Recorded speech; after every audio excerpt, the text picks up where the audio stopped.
ঐ corona virus, কিয় চলাইছ সন্ত্ৰাস? জীৱিত মানুহক বনাইছ লাশ, নিষ্ঠুৰ তই কৰোনা ভাইৰাছ। চীনত হৈছ উৎপত্তি, বিশ্বত কৰিছ ক্ষতি, কেতিয়া যে তই শেষ হবি, মানুহে আছে তোক ভাবি।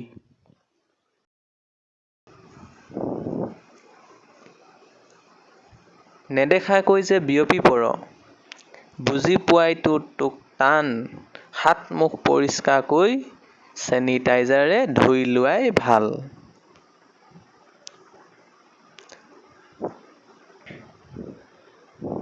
এনেকুৱা যে ভাইৰাছ তই ঘৰত থকাই ভাল, বাহিৰত গ'লে যে বিয়পি পৰিবি, পিন্ধি লোৱাই মাস্ক ভাল। নাক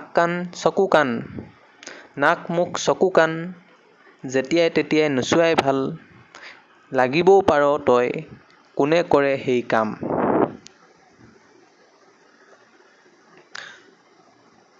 তই যে কি মহাকাল, তই ললি হাজাৰ প্ৰাণ, তোৰ সন্ত্ৰাসৰ কথা মনত ৰব চিৰকাল।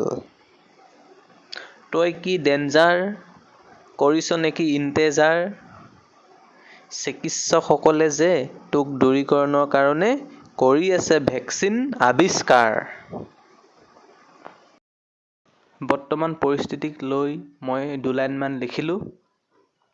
ঘৰতে থাকক, সুস্থ হৈ থাকক, এনেই বাহিৰলৈ নোলাব, আৰু ভাল লাগিলে চেনেলটো লাইক, কমেণ্ট, ছাবস্ক্ৰাইব কৰিব আৰু শ্বেয়াৰ কৰিবলৈ নাপাহৰিব। Thank U.